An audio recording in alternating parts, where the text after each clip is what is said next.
It's been about 3 months since I put out my first video about the Logitech G305, where I turned it into a lightweight fingertip mouse as a cheaper alternative to Optimum Zero mouse. Since then, I've been on a journey to make the best gaming mouse under $50. I went with the G305 as a base since it's typically on sale for only $30, which is a steal for the performance you get. There's just one problem. With the stock AA battery, it weighs nearly 100 grams. My original solution was to design a lightweight fingertip mouse inspired by Optimum Zero mouse, but I couldn't really get used to it and I honestly just didn't like the way it felt, so I ended up just going back to a traditional gaming mouse. I figured the reason I didn't like it was because of how primitive the shape is due to my limited CAD experience at the time, so I went back to the drawing board and I made a second version from scratch using the same basic idea, only this mouse was way more comfortable and a lot lighter, coming in at only 26 grams, which is kind of crazy at this price range. But just like the first iteration, I couldn't get used to the fingertip design and I really missed my side buttons. I realized that no matter how hard I try, the fingertip mouse just isn't for me.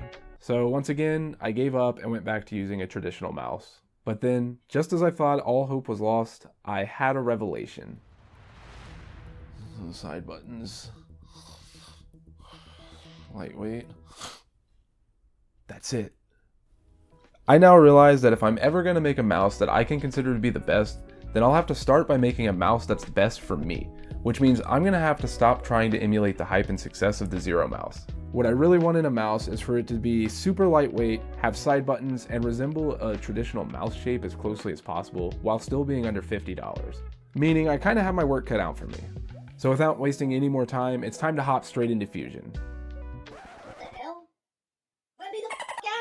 After mocking up a rough shape using the original 305 as a starting point, I printed it out just to see how it feels. Luckily, it was pretty close on the first try. But I wasn't happy with the length of the mouse buttons, and I still needed to design the sides. Once I updated the model, I printed out another test piece to see how it feels. And this time, it fit perfectly, but I'm a bit worried it's going to be too heavy. Unfortunately, the only way to see how much it's going to weigh is to fully model the electronics and print a working prototype.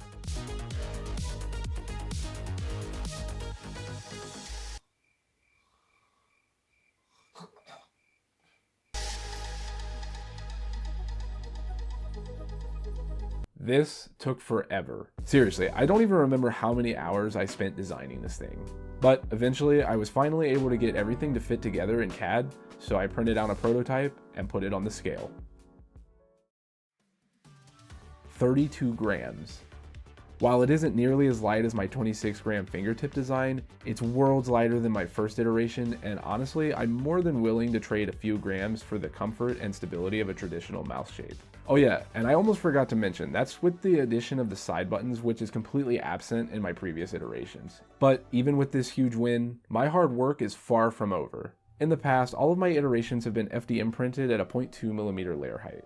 Which is fine, it gets the job done, but I want to go above and beyond for this project. If you saw my last video, or if you follow me on Patreon, then you might recall that I recently picked up a resin printer, which is something that I've been avoiding due to the amount of extra effort that goes into getting a successful print when compared to FDM. But the quality difference is just incomparable, and I really want this mouse to feel as close to a real product as possible.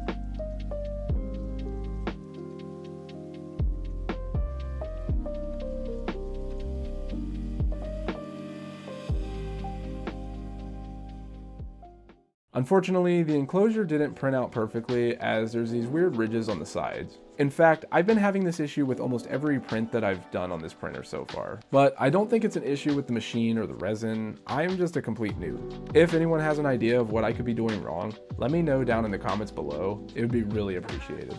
But the ridges don't seem too deep, I just really hope I can get rid of them by sanding, which I'm gonna need to do anyways because I plan on painting everything black. Real quick, I just want to give a huge thank you to PCBWay for supporting the video. PCBWay offers tons of useful services for hobbyists like you and me. Services such as PCB prototyping, PCB assembly, CNC machining, sheet metal fabrication, 3D printing, and more. I've used PCBWay services in the past, such as when my printer wasn't big enough to fit my custom Guitar Hero controller. Thankfully, PCBWay was able to help by offering their large format 3D printing service. In addition to standard FDM printing, they also offer MJF, SLA, SLS, resin, and SLM printing services. All I had to do was upload the parts, select the material, answer a few questions, then submit the order. And in less than 2 weeks, the final product was in my hands. So if you ever need help bringing your ideas to life, why not check out PCBWay linked in the description down below. And now back to the video.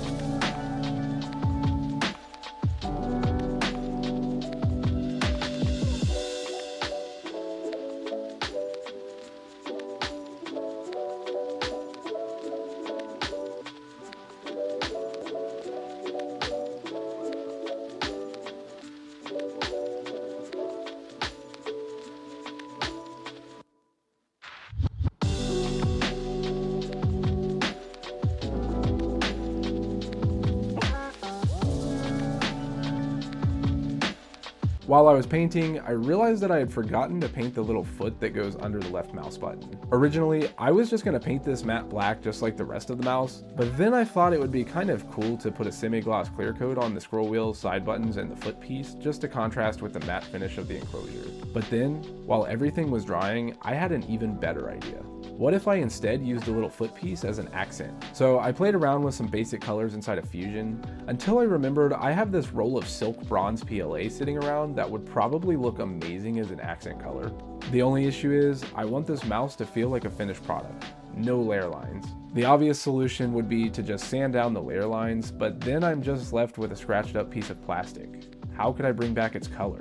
Luckily, I remembered recently looking up how to bring back the color of a resin print after sanding, and someone had mentioned dipping the part in lacquer. I don't have any lacquer, and I don't even know that this would work with an FDM part, but what I do have is some semi-gloss clear coat, and this part is so tiny that if I mess it up, I'm really not out anything. So I printed it out using a 0.8mm layer height, sanded it smooth, and threw it on the painting jig with everything else to be clear coated. Now, I just have to wait for everything to dry and see how it turns out.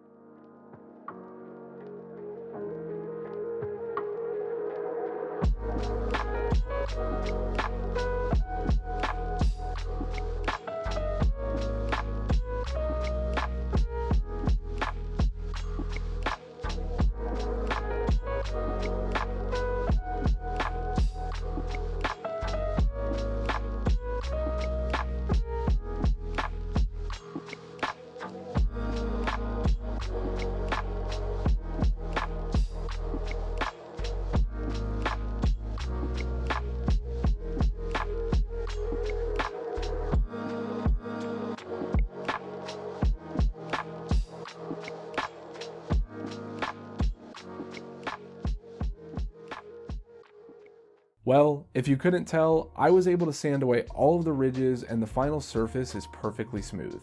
The semi-gloss black accents contrast perfectly with the matte black finish, and the bronze foot turned out amazing. The only thing that I'm worried about is that now that I've printed everything using a slightly more dense ABS-like resin and spray painted everything, it's likely going to be a bit heavier than the FDM prototype. Meaning, once I get done filming the assembly portion, I'm going to have to check the weight one last time.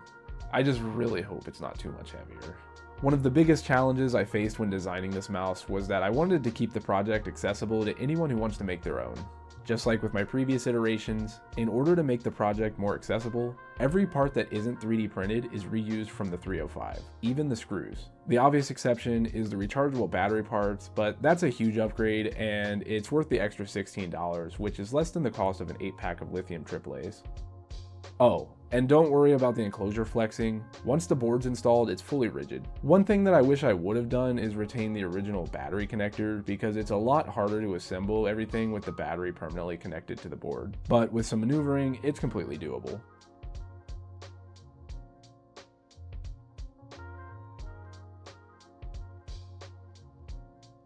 In my first two designs, I had to remove the DPI switch in order to fit the battery sled. In this version though, that's completely optional as there should be plenty of space for it to fit. I even went as far as to make it possible to reuse the original mouse gates, which can be removed using some heat to preserve the adhesive. Unfortunately, I did end up having to buy new skates since I've reused the originals so many times over the past 3 iterations. And finally, for the moment of truth. Alright, 33 grams. That's actually not bad at all. To be honest, I was expecting it to be a lot worse. The fact that I was able to make it a traditional mouse shape and keep the side buttons more than makes up for the additional 7 grams when compared to my previous design. This is made even more impressive by the fact that the empty G305 enclosure weighs over 12 grams more than the whole mouse. That's insane. I've spent a bit over a week now exclusively using this mouse when gaming, and I'm sold. Unlike the previous iterations, I have no intentions in ever going back to a traditional mouse. In fact, this is now my only gaming mouse. It checks all the boxes. Not only is it super affordable with a total build cost of $46, but it's lightweight, comfortable, has a decent sensor, and most importantly, it has side buttons. You know, basically just the essentials. In fact, I think I'll call it the Essential Mouse.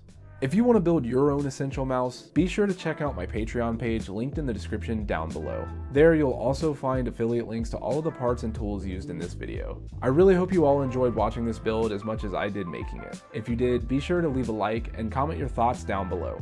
Also, make sure to get subscribed and hit that bell icon so you won't miss any future videos. And as always, I hope to see you all in the next one. Later.